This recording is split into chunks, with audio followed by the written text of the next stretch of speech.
Hello दोस्तों, मैं अमृताराम लोमरोटी शिक्षा पॉइंट में आपका स्वागत करता हूं। दोस्तों, हमने पिछली कक्षा के अंदर वाक्य से संबंधित बात की थी। वाक्य के तीन प्रकार से कठिन शब्दों की व्याख्या की जाती है, जिसके अंदर हमने पहला पढ़ा था उद्बोधन विधि के माध्यम से व्याख्या, उसके बाद प्रवचन विधि के माध्यम से व्याख्या, और आज हम पढ़ेंगे व्याकरण सम्मत विधि के माध्यम से व्याख्या किस प्रकार की जाती है, और उसके बाद हम पढ़ेंगे अनुकरण विधि। क्या पढ़ेंगे? अनुकरण विधि पढ़ेंगे। तो दोस्तों, हम बात करते हैं व्याकरण सम्मत विधि की, यानी व्याख्या की कठिन शब्दों के व्याख्या की 3 नंबर विधि थी हमारी व्याकरण सम्मत विधि। ये व्याकरण सम्मत 4 प्रकार की होती हैं, यानी 4 प्रकार से व्याकरणिक नियमों के आधार पर, यानी व्याकरणिक तत्वों के आधार पर हम कठिन शब्दों को समझा सकते हैं। व्याकरण सम्मत का अर्थ भी इस शब्द के आधार पर ही होता है कि व्याकरणिक नियमों या व्याकरणिक तत्वों के आधार पर हम किसी शब्द का अर्थ अगर बालक को समझा देंगे तो वहां क्या होगा? व्याकरण सम्मत विधि होती है। व्याकरण सम्मत विधि की पहली विधि है व्युत्पत्ति विधि, यानी किसी शब्द की उत्पत्ति कहां से हुई इसके बारे में हम बात कर रहे हैं। अगर किसी शब्द को आपको समझाना है तो उसके लिए कठिन शब्द के क्या होंगे? व्युत्पत्ति को आप देखेंगे, यानी व्युत्पत्ति का मतलब उसमें से प्रत्यय अलग करेंगे, उपसर्ग अलग करेंगे, उनकी संधि करेंगे। इस प्रकार अलग अलग भागों में उसे तोड़ करके, व्याकरण के तत्वों में तोड़ करके उनकी उत्पत्ति के बारे में आप बातें करेंगे। तो इस विधि के माध्यम से क्या होता है? व्युत्पत्ति विधि। जैसे सामाजिक शब्द है तो आप इसमें क्या करेंगे? समाज को अलग करेंगे और एक प्रत्यय अलग करेंगे और इसके माध्यम से समझाएंगे कि सामाजिक शब्द का अर्थ यह होता है कि समाज के अंदर, समाज का अर्थ क्या होता है? जो एक संगठन होता है, यानी व्यक्तियों का संगठन कह सकते हैं हम, तो उसे क्या कहा जाता है? समाज। और इस समाज यानी एक प्रत्यय लगा हुआ है, तब जाकर के इस शब्द का अर्थ बना सामाजिक। तो इस प्रकार हम समझा सकते हैं। जैसे विद्यालय शब्द है तो विद्याधन आलय, यानी विद्या के लिए आलय का मतलब होता है जहां पर रहने का, यानी निवास स्थान भी हम कह सकते हैं। जहां विद्या लेने के लिए हम जिस स्थान पर जाते हैं उसे विद्यालय कहा जाता है। इस प्रकार अलग अलग संधि और प्रत्यय उपसर्ग के नियमों के आधार पर तोड़ करके समझाए जाते हैं। वहां कौन सी विधि होती है? व्युत्पत्ति विधि। अब आगे बात करते हैं हम तुलना विधि की, यानी दो शब्दों के बीच में तुलना करके उसके अर्थ को समझाएंगे। यानी तुलना किस प्रकार करेंगे? पर्याय से, यानी पर्यायवाची शब्दों के माध्यम से करेंगे। पर्याय, इसके अंदर क्या करेंगे? पर्यायवाची और या फिर विलोम, यानी या तो विलोम शब्दों के माध्यम से समझाएंगे बच्चे को, या पर्यायवाची शब्दों के माध्यम से तुलना करके हमें समझाएंगे। कोई भी विलोम शब्द, जैसे हम अग्नि का अर्थ समझाने के लिए उसके अग्नि के पर्यायवाची देखेंगे, बच्चे को समझाएंगे कि इसका सरल अर्थ होता है आग, यानी आग के माध्यम से इस अग्नि का अर्थ समझाएंगे। दोस्तों, आगे की हम बात करते हैं तो वाक्य प्रयोग विधि। इनके नाम से ही आप समझ गए होंगे कि किसी शब्द का कोई वाक्य के अंदर प्रयोग करके उसका अर्थ समझाया जाता है। तो वहां क्या होती है? वाक्य प्रयोग विधि होती है। प्रसंग विधि के माध्यम से हम बात करते हैं तो किसी कहानी या किसी पुरानी किंवदंती के आधार पर उसे प्रसंग के माध्यम से समझाया जाता है। जैसे कोई रामायण से संबंधित शब्द है तो उसे रामायण की कथा के आधार पर हम समझेंगे, या कोई महाभारत से संबंधित कोई कठिन शब्द है तो उस शब्द को क्या करेंगे? महाभारत की कहानी के आधार पर हमें समझेंगे। तो ये हुई हमारी प्रसंग विधि। दोस्तों, इसके अंदर ज्यादा कोई बात नहीं थी। व्याकरण सम्मत विधि के अंदर व्याकरणिक नियमों के आधार पर समझाया जाता है। उद्बोधन विधि के अंदर क्या करता है? बच्चा स्वयं शब्द के अर्थ को खोजता है, अध्यापक सिर्फ उसकी वास्तविकता की ओर संकेत करता है। जैसे दृश्य श्रव्य विधि हमने पढ़ी थी, जिसे किसी दृश्य श्रव्य साधन के ओर संकेत कर देता है और बच्चा उसे खोजने का प्रयास स्वयं करते हैं। वो करके सीखने सिद्धांत पर आधारित विधि है। और इसके बाद हम बात करते हैं अनुवाद विधि, प्रवचन विधि की। तो प्रवचन विधि के अंदर क्या होता है? किसी भी रीति या ढंग से क्या करता है अध्यापक? शब्द का अर्थ समझाने का प्रयास करता है, जैसे अनुवाद के माध्यम से, परिभाषा के माध्यम से। इस प्रकार हमने बात की थी। और आज हम बात की थी व्याकरण सम्मति यानी व्याकरणिक नियमों का आधार पर शब्द का अर्थ समझाने के लिए इसकी 4 विधियां होती हैं। व्युत्पत्ति यानी उस शब्द की उत्पत्ति के आधार पर, शब्द की तुलना करके, शब्द को वाक्य के अंदर प्रयोग करके, शब्द को किसी प्रश्न के आधार पर समझाया जाता है, तो वह क्या होती है, व्याकरण सम्मत विधि होती है। आगे हम दोस्तों आज शिक्षण विधियों की शुरुआत करते हैं। ये हमारी शिक्षण विधियों की संपूर्ण शिक्षण विधियों की क्लास है, जिसके अंदर हम अनुकरण विधि से शुरुआत करते हैं और उसके बाद आगे के 40 से 45 शिक्षण विधियों की हम बात करेंगे। अनुकरण विधि, देखिए अनुकरण का अर्थ होता है, हमने पहले भी बात की थी, अनुकरण का अर्थ होता है नकल करना। क्या होता है? अनुकरण का अर्थ होता है नकल करना। और देखिए एक बालक है जो उठना, छोटा बालक उठना, बैठना, ये सब चीज की क्रिया किसके माध्यम से करता है? खाना पीना, ये सारी चीजें अनुकरण के माध्यम से करता है। अगर एक बालक उठना बैठना सीखता है तो वो बड़ों को देख करके सीखता है, यानी बड़ों का अनुकरण करता है, यानी उनकी नकल करता है। यानी अनुकरण का अर्थ भी यही होता है, देखा देखी करना या फिर उसकी नकल करना। आगे हम बात करते हैं अनुकरण विधि में। तो अनुकरण विधि के 3 प्रकार होते हैं। एक तो लेखन अनुकरण, यानी लिख करके अध्यापक लिखता है और उसका बालक क्या करता है?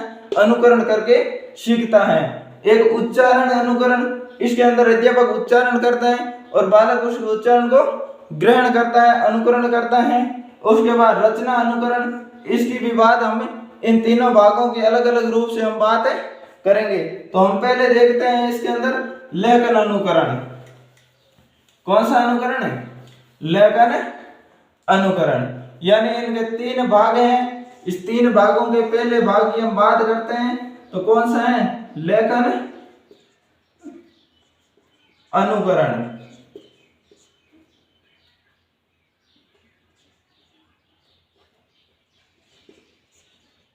लेखन अनुकरण, और इस लेखन अनुकरण को हम क्या कह सकते हैं? प्रारंभिक अनुकरण। जब भी बालक एक विद्यालय के अंदर जाता है तो सबसे पहले क्या करता है? लेखन अनुकरण से ही शुरुआत करता है। तो लेखन अनुकरण के माध्यम इसको हम क्या कहते हैं? प्रारंभिक अनुकरण भी कहते हैं। दोस्तों इसकी बात करते हैं लेखन के, तो शिक्षक अपने कार्य का क्या करते हैं? अनुकरण बालकों से लिख करके करवाता है, यानी शिक्षक आगे लिखेगा और पीछे पीछे बालकों से लिख करके उसका अनुकरण करवाएंगे। और इनके भागों की हम बात करते हैं लेखन अनुकरण के। तो पहला भाग हम देखते हैं, कौन सा होता है? रूपरेखा अनुकरण। यानी हम देखते हैं दोस्तों रूपरेखा अनुकरण क्या होता है। तो रूपरेखा अनुकरण के अंदर क्या करता है? अध्यापक पहले एक रूपरेखा बनाता है। जैसे हम उदाहरण के माध्यम से समझते हैं इनको कि अध्यापक ने क्या किया, ये के की रूपरेखा बना दी। यानी ये अध्यापक स्लेट पर भी बना सकता है और किसी कॉपी के अंदर भी बना सकते हैं। आजकल हम देखते हैं कई किताबें इस प्रकार की आती हैं जिसके अंदर बच्चों को इस प्रकार का डेश रूप बनाया हुआ होता है और बच्चा क्या करता है?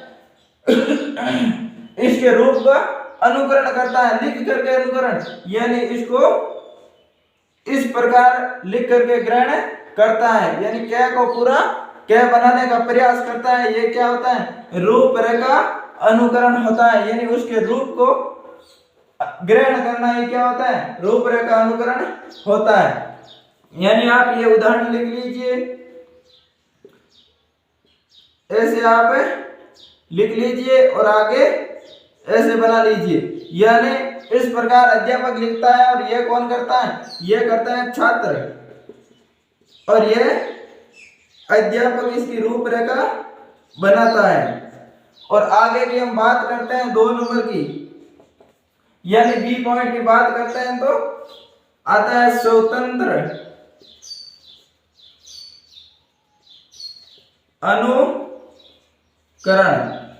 यानी लेखन अनुकरण के भागों की हम बात करते हैं तो पहला है रूपरेखा अनुकरण और 2 नंबर है स्वतंत्र अनुकरण, जिसके अंदर क्या करेगा? अध्यापक बोर्ड पर कोई भी चीज लिख देगा और बालक क्या करेगा, स्वतंत्र रूप से उसका अनुकरण करेगा।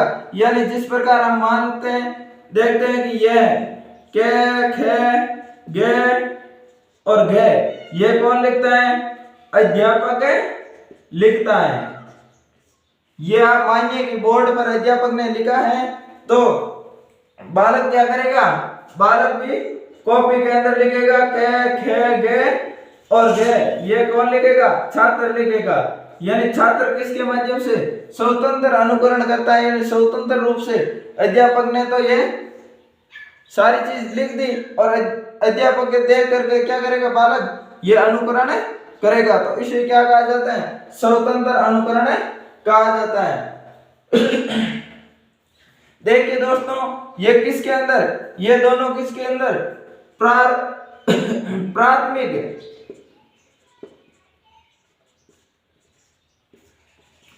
प्राथमिक कक्षा के लिए उपयोगी। यानी दोस्तों ये देखिए कि प्राथमिक कक्षा के लिए उपयोगी है, यानी प्राथमिक कक्षा यानी कक्षा 5 तक ये उपयोगी है, उसके बाद ये उपयोगी नहीं है, क्योंकि उसके बाद बड़ी कक्षा के अंदर हम इस प्रकार एक एक चीज को नहीं सीख पाएंगे, इससे हमारा सिलेबस कंप्लीट नहीं कर पाएंगे। यानी ये सिर्फ प्राथमिक कक्षा के लिए उपयोगी है। हमने दो लेखन अनुकरण की बात की, पहली रूपरेखा अनुकरण और दूसरा स्वतंत्र अनुकरण। रूपरेखा के अंदर अध्यापक क्या करता है, किसी भी वर्ण या किसी भी शब्द की रूपरेखा बनाता है, छात्र उसका अनुकरण करता है। उसके बाद स्वतंत्र अनुकरण, जिसके अंदर अध्यापक बोर्ड पर या कॉपी के ऊपर इस प्रकार कोई भी वर्ण या कोई भी शब्द लिख देता है और उसके नीचे क्या करता है, छात्र स्वतंत्र रूप से अनुकरण करता है। तो आगे की हम दोस्तों 3 नंबर की बात करते हैं लेखन अनुकरण की। तो लेखन अनुकरण के अंदर सी पॉइंट है हमारा मॉन्टेसरी विधि।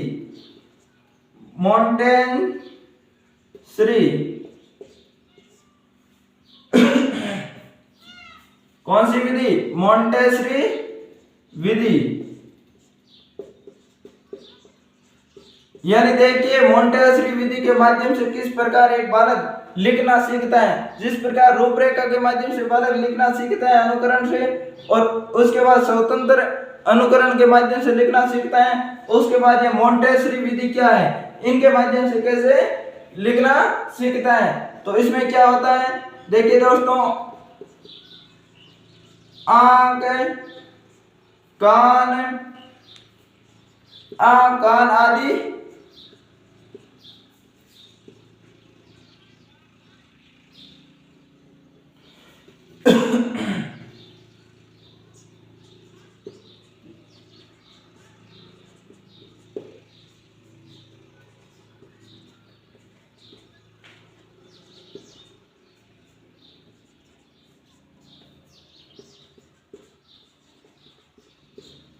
यहां बालक क्या करता है, आंख कान आदि ज्ञानेंद्रियों के माध्यम से सीखता है। यानी इन ज्ञानेंद्रियों के माध्यम से वो सीखता है। इसके अंदर क्या करता है बालक, पहले आंख के माध्यम से क्या करता है, अक्षर को देखता है। यानी पहले वो आंख के माध्यम से क्या करता है, देखता है, और उसके बाद क्या करता है, ध्वनि को कानों के माध्यम से सुनता है।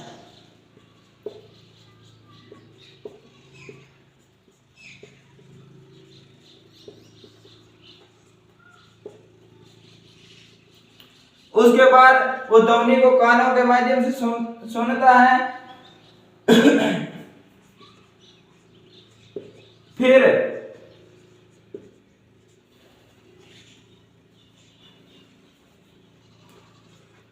फिर उभरे हुए अक्षरों को क्या करता है, उभरे हुए अक्षरों पर अंगुली फेरता है, यानी हाथ का भी उपयोग करता है। अंगुली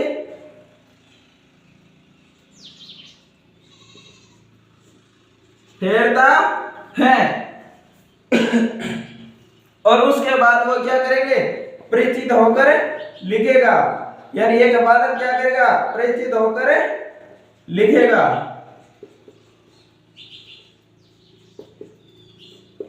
यानी इसके मोंटेसरी विधि में क्या होता है, आंख कान आदि ज्ञानेंद्रियों के माध्यम से सीखता है। यानी आंख कान और हाथ आदि ज्ञानेंद्रियों के माध्यम से किस प्रकार सीखता है, तो सबसे पहले बालक क्या करेगा, अक्षर को देखता है, यानी उस अक्षर को अच्छी प्रकार से देखेगा। उसके बाद उसकी ध्वनि को क्या सुनेगा, जब अध्यापक उसका उच्चारण करेगा तो अध्यापक के उच्चारण को क्या करेगा, कानों से सुनता है। फिर उभरे हुए अक्षरों पर अंगुली फेरता है, यानी उसके बाद उभरे हुए अक्षरों पर अंगुली फेरता है और उसे परिचित होकर लिखेगा। यानी देखिए इसके अंदर कोई जिस प्रकार ये क है ये उभरा हुआ मिलेगा आपको। कहीं हम देखते हैं ना कि जिस प्रकार स्टिकर बना हुआ होता है और उसके अंदर उभरा हुआ मिलता है, तो इस उभरे हुए पर अगर हम ऐसे अंगुली फेरेंगे तो हमें परिचित हो जाएंगे ये क है। यानी कई बार पूछा जाता है आंख कान हाथ आदि ज्ञानेंद्रियों के माध्यम से अनुकरण करना कौन सी विधि है, तो वहां क्या होती है, मोंटेसरी विधि होती है। आगे की हम बात करते हैं दोस्तों। मोंटेसरी विधि के बाद हम 4 नंबर की बात करते हैं, तो 4 नंबर के अंदर होता है हमारे पेस्टोलॉजी विधि। कौन सी विधि, पेस्टोलॉजी विधि। दोस्तों डी के अंदर हम बात करते हैं 4 नंबर लेखन अनुकरण की बात करते हैं, तो वहां क्या होती है, पेस्टोलॉजी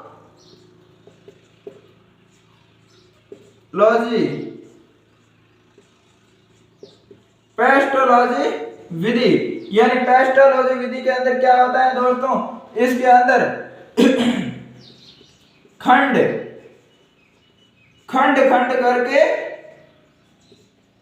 सीखता है। यानी एक बालक क्या करता है, किसी अक्षर या किसी शब्द या किसी वर्ण को क्या है, खंड करके सीखता है, यानी उसको तोड़ करके सीखने का प्रयास करता है। वहां कौन सी विधि होती है, पेस्टोलॉजी विधि होती है। जिस प्रकार हम समझते हैं ये क है, क्या है, ये क है। इस क को किस प्रकार बालक सीखेगा, पहले बालक को सिखाया जाएगा 0 और फिर उसके बाद क्या किया जाएगा, ये इस प्रकार की डंडी के रूप में उसे सिखाया जाएगा और उसके बाद क्या किया जाएगा, फिर इसे ये आधा आगे का क सिखाया जाएगा। यानी इस प्रकार इस क को तोड़ करके सिखाया जाता है। यानी क को पहले वो बताएगा कि आप ऐसे बनाना सीखिए, उसके बाद बालक को ऐसे बनाना सिखाएगा, उसके बाद ये ऐसे बनाना सिखाएगा। यानी इसके माध्यम से क्या होगा, बालक इनको जोड़ेगा, पहले ऐसे लिखेगा, उसके बाद ऐसे, फिर ऐसे, इस प्रकार ये क बनाना सीखेगा। यानी खंड यानी छोटे छोटे भागों के अंदर, टुकड़ों के अंदर बांट करके सिखाया जाता है। वो कौन सी विधि होती है, पेस्टोलॉजी विधि होती है। यानी इस प्रकार क को तोड़ा जाता है। दोस्तों हम यह ज्यादा थ्योरी नहीं लिखेंगे, इन विधियों को समझने का प्रयास करेंगे। कोई हमें थ्योरी की आवश्यकता नहीं है, हमें तो सिर्फ इन विधियों को समझना है। विधि जितनी ज्यादा समझ आएगी उतना ही हम अच्छी प्रकार से क्वेश्चन को हल कर पाएंगे। थ्योरी से कोई हमें मतलब नहीं है। या हमें अगर थ्योरी ऐसे लिख सकते हैं कि एक अध्यापक बच्चों को पेस्टोलॉजी विधि के माध्यम से खंड यानी इकाइयों के अंदर बांट करके लिखना सिखाता है। इतनी थ्योरी लिखने के बजाय हमें सिर्फ इतना ही याद रखे कि खंड करके सीखता है बालक, यानी खंड करके किसके माध्यम से सीखता है। इस प्रकार आप 1-2 उदाहरण देख लेंगे तो आपको ये विधि अच्छी प्रकार से समझ आ जाएगी। थ्योरी से हमें कोई मतलब नहीं है। आगे की हम बात करते हैं ई की, यानी लेखन अनुकरण के 5वें भाग की बात करते हैं। कौन सी विधि है, वो है जैक-टाट विधि। कौन सी टाट, जैक-टाट विधि। जैक-टाट विधि। तो दोस्तों हम जैक-टाट विधि की बात करते हैं तो इसके अंदर क्या करता है, बालक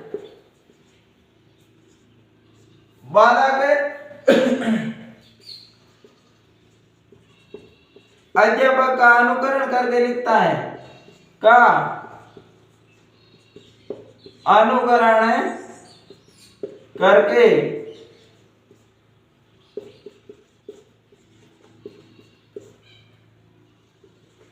लिखता है। दोस्तों यह क्या करता है, जेकटाट विधि के अंदर बालक अध्यापक का अनुकरण करके लिखता है। जिस प्रकार आप मान लीजिए कि मैंने ये बोर्ड पर लिखा और आपने अपनी कॉपी के अंदर लिखा, इस प्रकार बालक क्या करता है, अब बोर्ड पर लिखी हुई चीज, अध्यापक के द्वारा लिखी हुई चीज को क्या करता है, अपनी कॉपी के अंदर लिखता है। उसके बाद क्या करता है,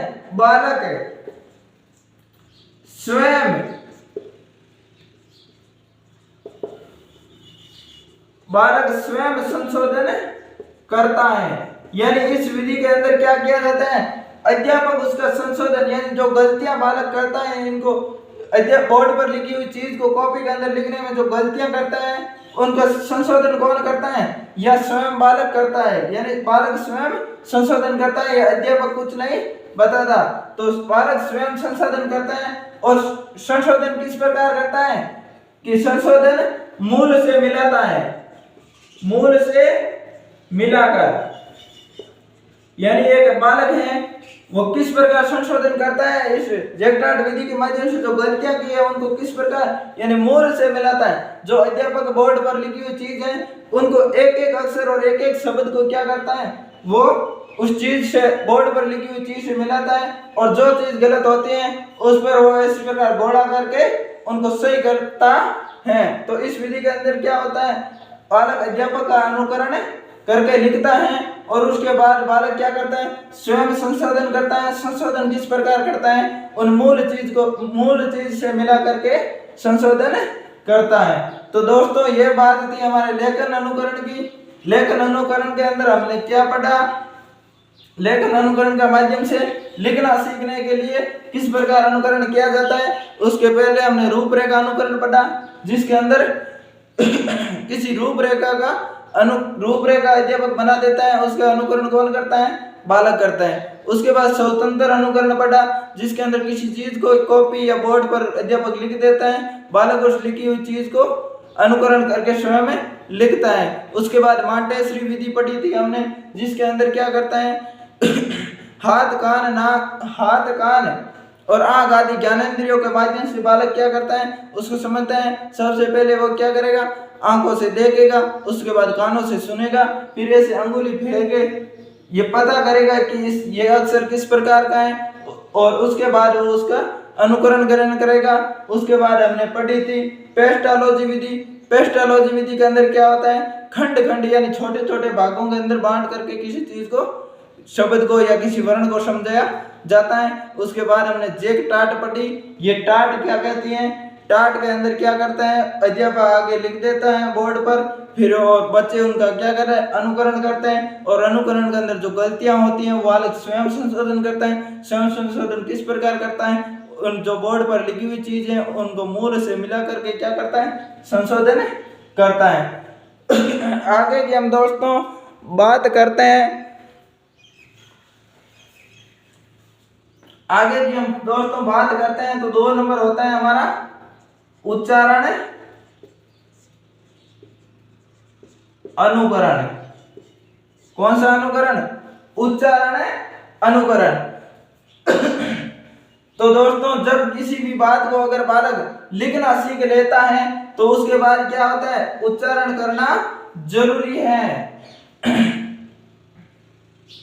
जब सबसे पहले हमने क्या बना, लेखन अनुकरण, यानी जब सबसे पहले बालक कोई चीज को लिखना सीख लेता है तो उसके बाद क्या उसका उच्चारण करना भी सीखना चाहिए। जैसे हम छोटे बालक को क्या करते हैं, सबसे पहले कैकड़े क्या करते हैं, लिखना सिखाते हैं, और लिखना सिखाने के बाद क्या है, उसे कैकड़े बोलने का प्रयास करते हैं, यानी उसे बोलना सिखाते हैं, उनका उच्चारण करना सिखाते हैं। तो यही है हमारा 2 नंबर उच्चारण अनुकरण, यानी बोलना सिखाना कह सकते हैं हम ये कह सकते हैं कि किसी बालक को बोलना सिखाना या फिर उच्चारण करना सिखाना, किसी चीज का उच्चारण करना सिखाना, ये क्या होता है, उच्चारण अनुकरण होता है। इसके अंदर कोई बड़ी बात नहीं है। इसके अंदर क्या किया जाता है, शिक्षक आगे किसी शब्द या किसी वर्ण का उच्चारण करता है और बालक क्या करता है, उनको पीछे पीछे बोलता है। और यह कहाँ देखा जाता है, सबसे इसके अंदर हम एक विशेषता लिख लेते हैं, अध्यापक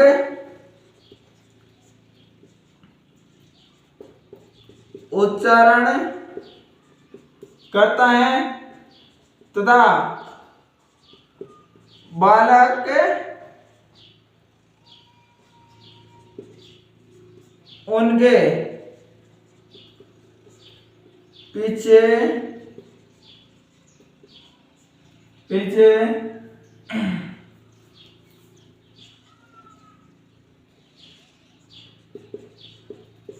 उच्चारण करते हैं।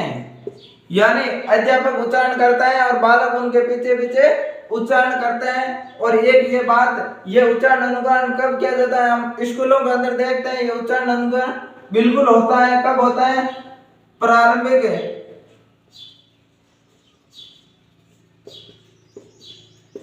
कक्षा के अंतिम क्लासों में।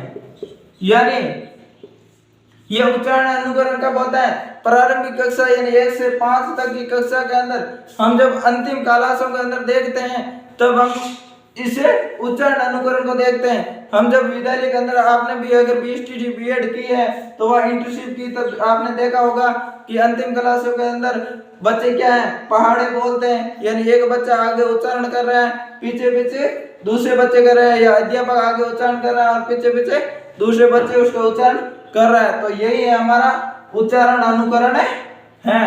आगे की हम बात करते हैं दोस्तों, तो 3 नंबर था हमारा रचना अनुकरण। कौन सा अनुकरण है? 3 नंबर था हमारा रचना अनुकरण। यानी 3 नंबर हमारा था रचना अनुकरण। इसके अंदर क्या करते हैं? अध्यापक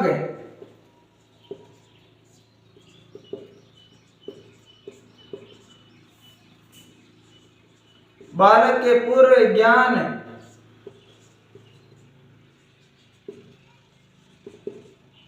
के आधार पर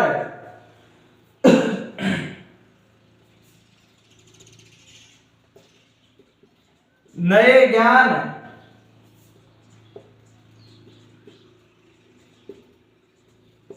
का विधान करता है। यानी दोस्तों यह रचना अनुकरण के अंदर क्या किया जाता है? अध्यापक बालक के जो पूरे ज्ञान, यानी जो पहले से बालक को जानकारी है, उसके आधार पर क्या करता है? नए ज्ञान का विधान करता है, नए ज्ञान का सर्जन करता है। तो दोस्तों जो चीज बालक को पहले पता है उस चीज के आधार पर क्या करता है? अध्यापक किसी नई चीज को सिखाने का प्रयास कराता है। आगे हम देखते हैं इसमें क्या होता है। इसमें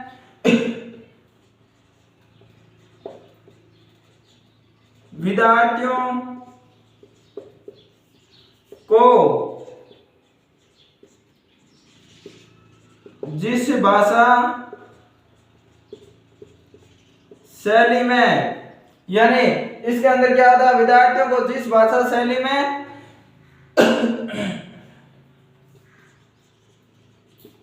रचना कराई जाती है उसी भाषा शैली में विद्यार्थी रचना करते हैं। यानी इस विधि में क्या होता है? विद्यार्थियों को जिस भाषा शैली के अंदर रचना कराई जाती है उसी भाषा शैली के अंदर विद्यार्थी रचना करते हैं। तो दोस्तों इस पॉइंट को हम एग्जांपल के माध्यम से समझते हैं कि इसके अंदर क्या होता है। जिस प्रकार हम देखते थे कि छोटी कक्षा के अंदर हमें दीपावली का लेख लिखवाया जाता था। क्या लिखवाया जाता था? दीपावली का लेख लिखवाया जाता था। और इस दीपावली के लेख के आधार पर हमें अध्यापक बोलते थे कि आप होली का लेख भी लिख करके आइए। तो हम क्या करते थे? सबसे पहले दीपावली में प्रस्तावना थी तो हम भी होली में क्या लिखते थे? प्रस्तावना लिखते थे। उसके बाद जो 2 नंबर पॉइंट होता था उसी 2 नंबर पॉइंट को होली के अंदर लिखते थे, और 3 नंबर पॉइंट होता था उसी को हम होली के अंदर 3 नंबर में लिखते थे। तो यह था हम रचना अनुकरण। यानी इसके अंदर क्या किया जाता था? एक रचना बताई जाती है उसके बाद दूसरी रचना बालक को स्वयं को करनी होती है। जिस प्रकार हमें किसी बीमारी पर एप्लीकेशन लिखना था, वो तो बीमारी पर एप्लीकेशन अध्यापक बताता और उसके बाद हमें क्या कहता, अध्यापक बोलते कि टीसी पर एप्लीकेशन लिख के लेके आए, तो हम क्या बीमारी में सेवाओं में श्रीमान प्रधान अध्यापक महोदय, तो इस टीसी के एप्लीकेशन में भी हम क्या लिखते थे, सेवा में श्रीमान प्रधान अध्यापक महोदय, सिर्फ और सिर्फ इसका विषय हम चेंज करते थे और बाकी सब चीजें सेम लिखते थे। तो इसलिए एक इसके अंदर विशेषताएं हैं जिसकी हम बात करते हैं कि ये रचना अनुकरण क्या होता है, उच्च कक्षा के लिए उपयुक्त है, उच्च कक्षा के लिए उपयुक्त हैं। या दोस्तों बात यह है कि उच्च कक्षा के लिए उपयुक्त हैं। उच्च कक्षा के लिए उपयुक्त इस प्रकार है कि छोटी कक्षा के बालक को हम होली दीपावली जैसी बड़ी रचनाएं यानी किसी भी प्रकार की रचना नहीं सिखवा सकते हैं, इसलिए ये क्या है, उच्च कक्षा के लिए उपयुक्त है। और इसके अंदर एक नोट लगा करके दोस्तों बात लिख लीजिए। सबसे महत्वपूर्ण बात यह है रचना अनुकरण की कि रचना अनुकरण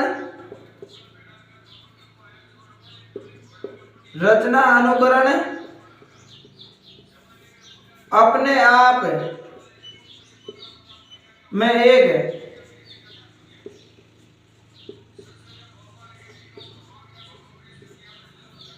रचना अनुकरण अपने आप में एक दोषयुक्त अनुकरण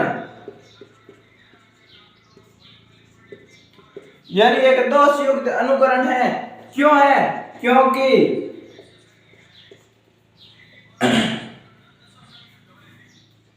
इसके उपयोग में बालकों में